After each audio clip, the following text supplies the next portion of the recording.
Hi, and thank you so much for joining us today in celebration of Data Privacy Day later this week.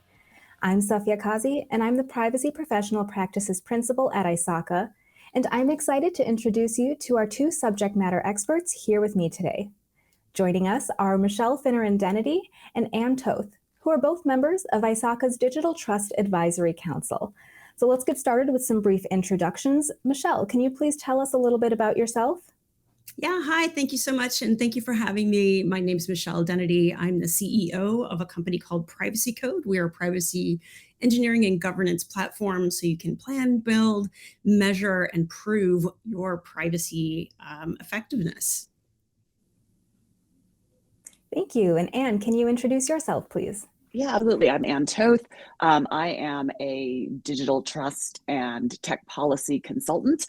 I've spent my entire career since 1998 working primarily at the intersection of technology and policy at some very well-known companies, starting with Yahoo, all the way up to Slack and the World Economic Forum, where I've really gotten to work with folks at sort of in all parts of the ecosystem, from the private sector, the public sector, academia, civil society, to work on making the internet a safer and better place for everyone. Well, we're really excited to have both of you here with us today. And I know we have people joining us from all over the world, so let's get started. Now, if you are watching us, please say hi and let us know where you're from in the comments. And you can also add any questions that you may have there. We're going to do our best to answer as many of those as we can.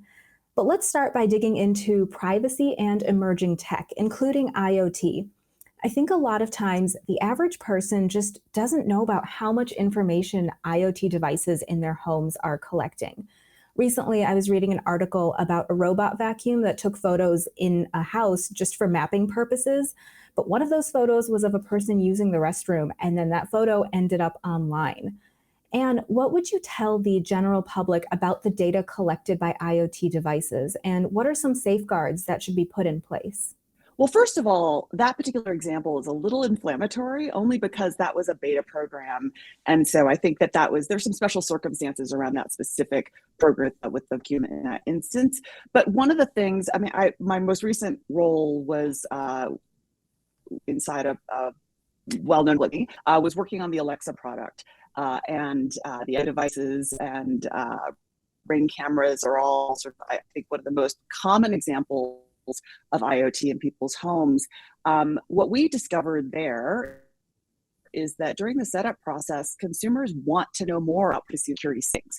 And so we actually made those much more accessible to consumers during that setup process. So it's important to know that when you have a camera-enabled device, most of those devices come with a physical shutter that you can actually move over the camera to disable the camera, not just electronically, but physically, to ensure it doesn't work.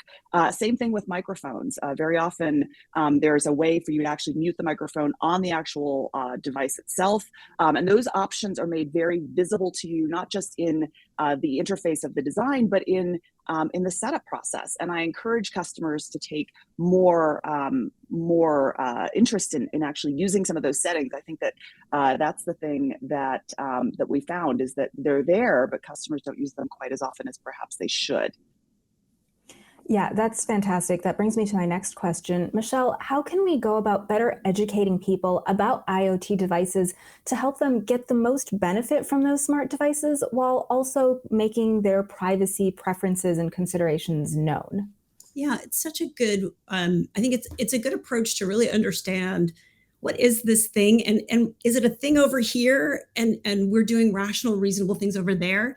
And the answer is, if you think about the Internet of Things, we're talking about sensors. We're talking about a keyboard with a limited alphabet, for example. So, for example, an Internet of Thing can take a photograph. It can take in information. It is also, your phone is a thing.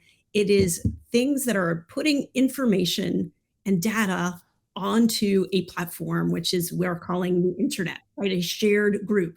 So if you approach it first as this is data going into a shared platform and living for maybe an infinite period of time, you can start to break down how you approach the various types of things on the internet and the various instances and circumstances and context. And then you can start to add the things that we know about governance. I think where we go really wrong with some of this stuff is thinking only Black Mirror, worst case scenario stuff and ban it, ban it, ban it, or the reverse, which is this is happening anyway, get used to it, you'll enjoy the surveillance, take a postcard and just enjoy. And it's neither of those things. It's simply compute. It's just compute having a sensor that could be in unexpected areas. So think about the context, think about the impact of what that device or that thing or that sensor or that piece of data input is doing. And then think about really what are the controls necessary. Hopefully before you deploy, you're thinking about privacy and ethics engineering. Is the device and the group of information collected, is it trying to do something positive or negative for the many, for the any, or for the money? And if you combine those kinds of things, I think we start to have a much more enriched and important and governance-focused discussion about what the Internet of Things could do. Remembering that technology is neither, it's never neutral. It's either positive or negative, and it's up to us to push that balance. Yeah, that's a great point. I know another really hot topic has been AI. I know so many people are having fun playing around with Lensa and ChatGPT, but they might not be thinking about the data that they're feeding into AI and some of the privacy implications of that. So, Anne, can you tell us a little bit about AI and privacy and how we can go about teaching AI in a way that still preserves our privacy? Well, AI is really, when we talk about AI, what we're really talking about is machine learning. We're talking about algorithms that take vast quantities, in many cases, of data and get smarter as they ingest more and more data. One of the biggest problems with machine learning and AI and the world we live in today is that the data is not representative of the population as a whole. So it's often the case that well-intentioned AI doesn't always work well for everyone. And it's an interesting data problem because on the one hand, we have a lot of data being used to train AI, but in many cases, we don't have a lot of the right data being used to train AI, or we have too much of data about one population and not about others. So I think there's this question of whether, it's whether we have the right data, and in particular with underrepresented populations, this can result in really catastrophic results when you're talking about AI being used, for example, for medical diagnoses or for creditworthiness scores, for things that impact your life and your ability to get a mortgage, to buy a car, to get the right health treatments. And that's why I think while we focus on the vast quantities of data, we really need to be thinking about making sure we have the right data for our models in order to ensure that they work properly. Yeah, I know one of the things that I feel like has been kind of a current throughout is that consumers aren't necessarily as informed as they should be. I'm curious to hear from you, Michelle. Whose responsibility do you think it is to make sure consumers are informed? This seems like such a monumental task. It is, and I guess maybe I'm a simplistic person because I'm constantly breaking things down simplistically. I think remember when AI was big data 10 years ago, and we were talking about big data. What we were talking about then was parallel compute, Hadoop processing on the cloud somewhere, and the dispersed responsibility of an enterprise and a data processing capability that was dispersed, and that was big data, and it had to be big. Now we're using the term rather sloppily. I have to say, this is ISACA. I'm sure a lot of you are offended by the constant use of AI versus the various types of learning and machine learning. And as Anne pointed out, who is responsible is a supply chain problem in my mind. If you're talking about training data sets and you are acquiring data sets, there is a responsibility on the collector of those large sets. There is a responsibility on the purchaser, whether you're purchasing it for free or you're purchasing it for some sort of remuneration. And there's a responsibility for the outcome and the decision-making based on that either automated decision that could be catastrophic, as Anne points out, or the human in the middle has to be trained and understand the bias that is built in. All data is biased. all software is biased. It is created by us mere mortal humans. And so understanding the responsibility really goes across the spectrum, across the life cycle. And it's very difficult when you see something that looks like a statistic to not believe in that number more than your learned experience. So understanding, is the activity you're trying to do predict the weather because you're taking meteorological data, again, from sensor networks probably? That's very, very large data, and it's trying to predict a future condition so that you can be prepared. And the consequences could be monumental if we're talking about warning times for a tsunami, or they could be irritating because they're talking about a rain shower. But when we're talking about how are we combining sets to try to find insights to predict future, that is the worst application for AI. When we're talking about machine learning to do routine tasks, as some of this chat GPT stuff, for example, filling out my form at the DMV is probably a great application. There are known and limited pattern matched types of data. I could probably look over the work afterwards and get it done. If we're talking instead about pretending that you're a celebrity and trying to con money out of someone, or you're doing a large data sharing based on cancer research, and you're not correcting for the fact that they're probably doing more than their fair share of male participants, and you're trying to predict what happens in a female body or a child's body where there's not a lot of rationalized data. You have to correct for that bias, or at least have some sort of disclaimer. So it was sort of a mealy mouthed, who's responsible, everyone answer for you.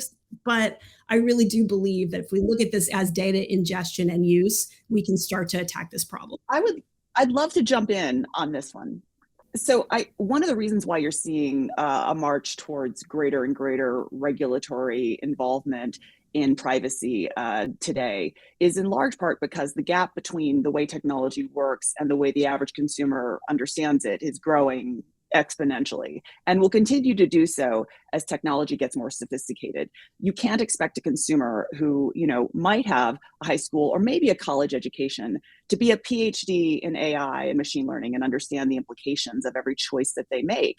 And so the reality is that that's why we have laws and regulations to protect consumers, so they don't have to make a choice where they don't understand the consequences of that choice. And increasingly, historically, we put the burden so much in this notice and choice model where we're going to give you this long-winded, 15-page privacy policy, and then you get a button that says, I agree. Or maybe you don't even get a button, you just continue, right?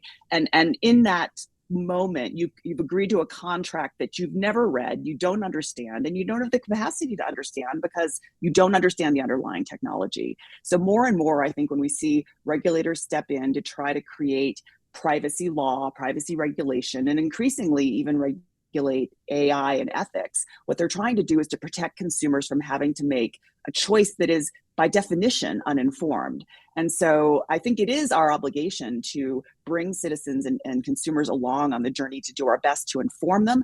But it's also our obligation to understand that there are places where there's just no capacity to make a choice with actual knowledge. So in those instances, how do we ensure the default settings are the privacy-friendly settings for that consumer, and explain as best we can those trade-offs in language that they can understand, which is increasingly difficult. Absolutely. I could not agree more with this point, because if there's anything ever that we could do some AI and predict, it is the ability for the consumer to click on some strangely placed button that might be sliding beneath your mobile phone, where you have to press slide one over here and press that over there and press a button over there, and somehow get a result just about that moment, that day's browser activity on that one site, when all the action's happening somewhere totally different.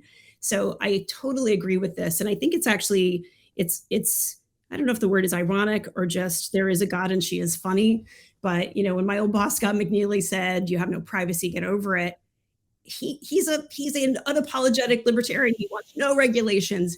That statement has spawned more lines of regulation than Chat GPT, because we recognize with that kind of glib approach that consumers will be harmed.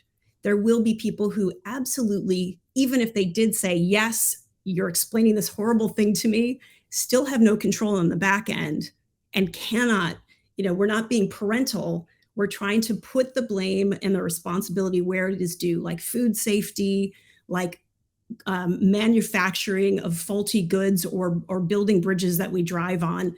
There are places that are the appropriate places to start to build in the controls. And none of us really should be just holding our hands up and saying, I don't know. Yeah, that's such a fantastic point. I couldn't agree more that it's just so hard for people, even people who maybe are working in privacy, to go through and actually read the privacy notice of every single thing you use. Would take weeks probably. I think one of the other issues that we tend to see is that sometimes the issues that we see as far as privacy policies being inaccessible might sometimes further disadvantage already marginalized groups. For example, if we have a privacy policy that is not designed with things like color blindness in mind, are people accidentally clicking that they accept even if they don't? So I'm curious, Anne, what happens when we have these kind of disparities where privacy is more accessible to some groups rather than others? Well, I think we're well past this place. I think where we should be relying on privacy policies themselves, right? I mean, I think the idea that because as you mentioned, like I think we have seen analyses of these documents where they're documents written by lawyers for lawyers, because it's primarily around litigation and other cases where these are things that get brought forward. They're really not designed for the average consumer. I actually think that the movement towards more mobile experiences has really created an interesting user design challenge for web developers and app developers to think about privacy in context, to think about limited screen space. I think the worst thing that ever happened to privacy are cookie pop-up notices. I think are probably the most, I think the most reviled, right? Because it's interruptive, it doesn't work well in a mobile environment, and frankly, it's not in any way, shape, or form meaningful consent. And the biggest challenge with all of these pop-ups is that they have actually just worn consumers down. So we just click to get the thing off our screen without ever reading what they have to say, even when what they say is important. But I think as we think more and more about the web and its expansion across the globe, we have to think more and more about populations, perhaps that don't have a college degree, that aren't reading as well as other populations. We have to be thinking about all the different ways. And in fact, when we think about protecting children online as well, it's a whole other ballgame when you think about the challenges of interacting with a population like that as well. So, I mean, I spent actually a lot of my career thinking about web design for populations with various disabilities, whether it be neurodiversity or physical disabilities, or frankly, just aging. And one of the most vulnerable populations online are not children, it's actually the elderly, and their comprehension levels. So if you think inclusively about building your products for all customers, I think one of the problems you will solve is thinking about privacy and choice and all of these other factors. But unfortunately, that's not the way all developers are thinking today. Yeah, and I want to tag on to this too, because, and this is where I guess my words are more controversial than my intention, but things like the cookie banner, things like do not sell, have, I think, harmed consumers. And here's why. Of course, I want to notify people, and of course, I want people to have meaningful choice and interaction. But if you walk up to your normal television set and you ask it for a ham sandwich, you will not get a ham sandwich. And you can send me a fine for that, and you can ask me why I can't get my ham sandwich. The reason you can't get a ham sandwich from a television is it is not designed to do that.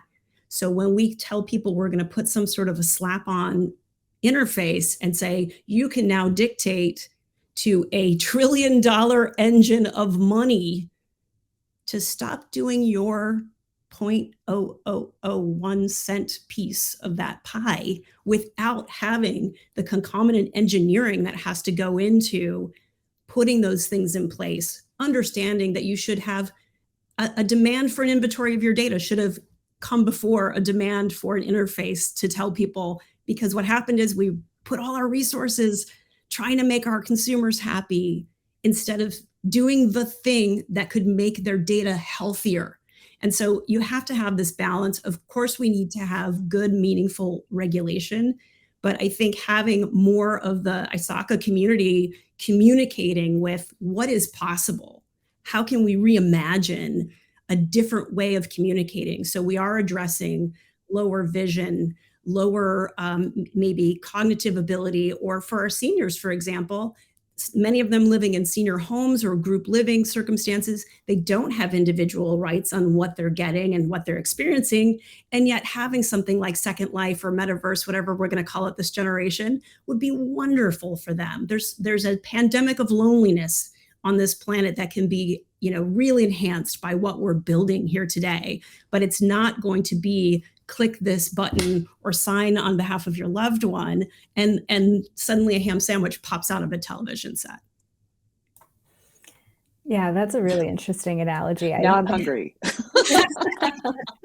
See what I did there?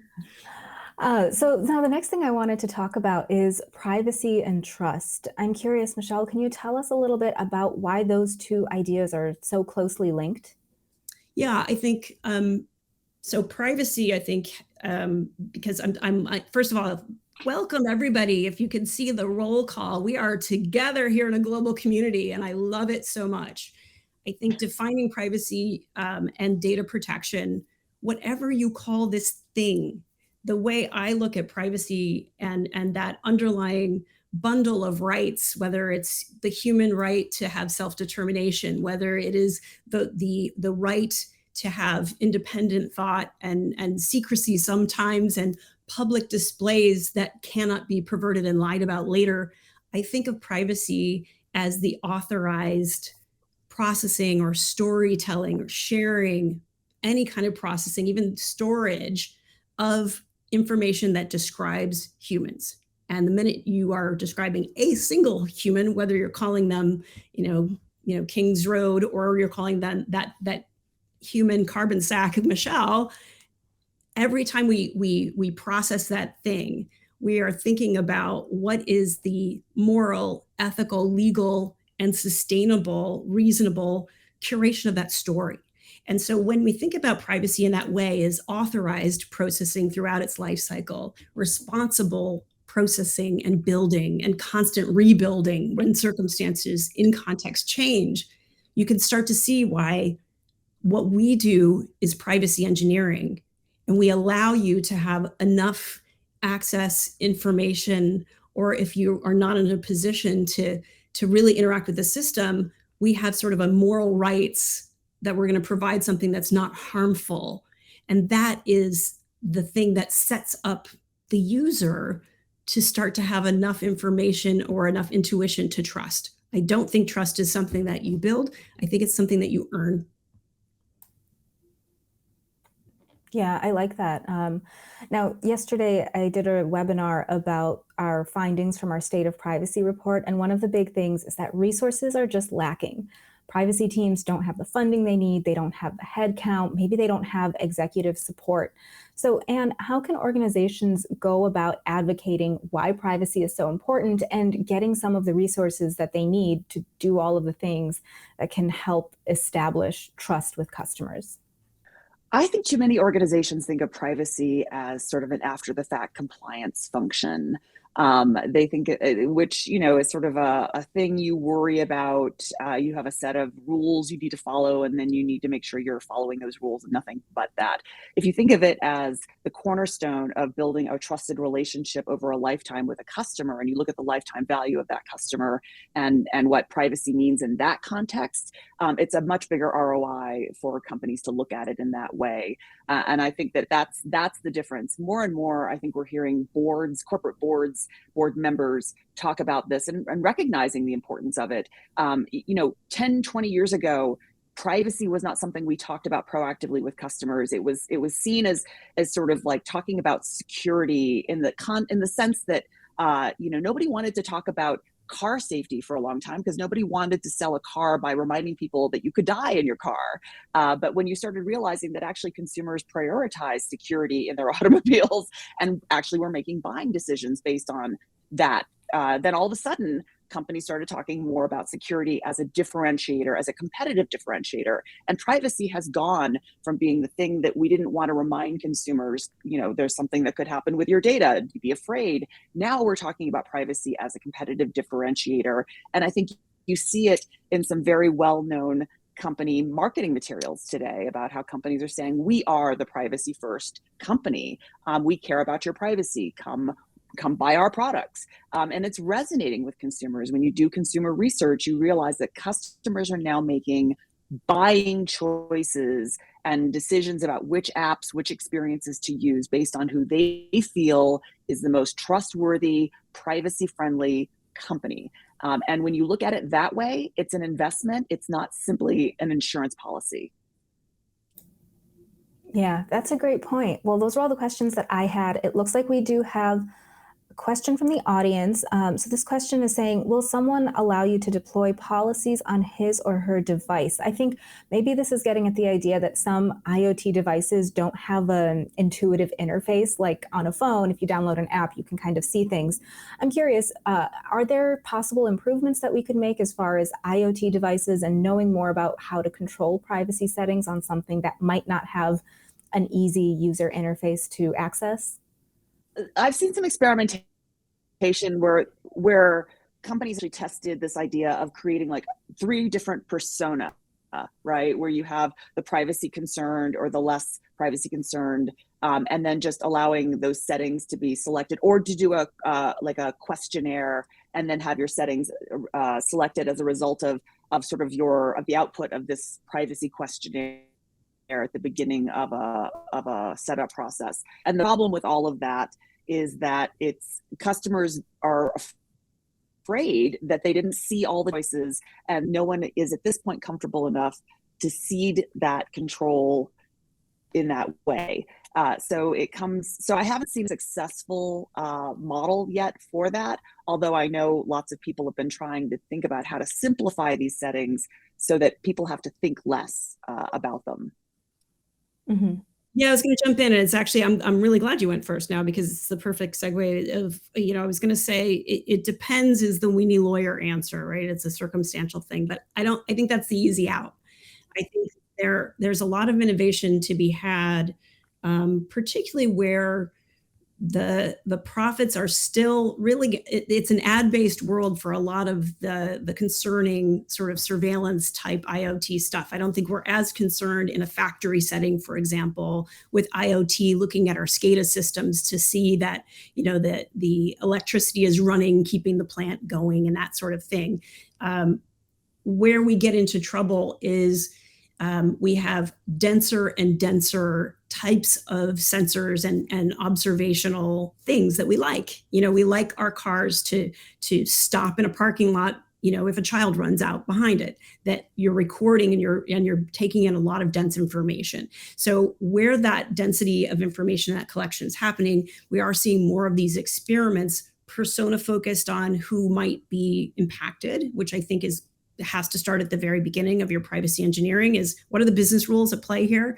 And then I think there's other things that we need to continue to do, which is having a better way to either after collection have some sort of an ability to groom or destroy.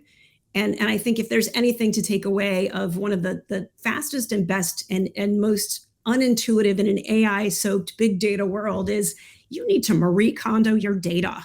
You need to start sparking joy with stuff that's actually sparking joy for your customers and bringing bottom line. And that old data that you thought you were just going to collect and collect because big data is bigger, there's no pony in there. It's just poo.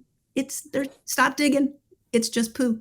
So starting to have a routine deletion and grooming strategy and more tools for more people along the supply chain of data to be able to minimize and go back to basic principles of, this is the 1960s. We're going back to minimization strategies. And you know why? Because they work.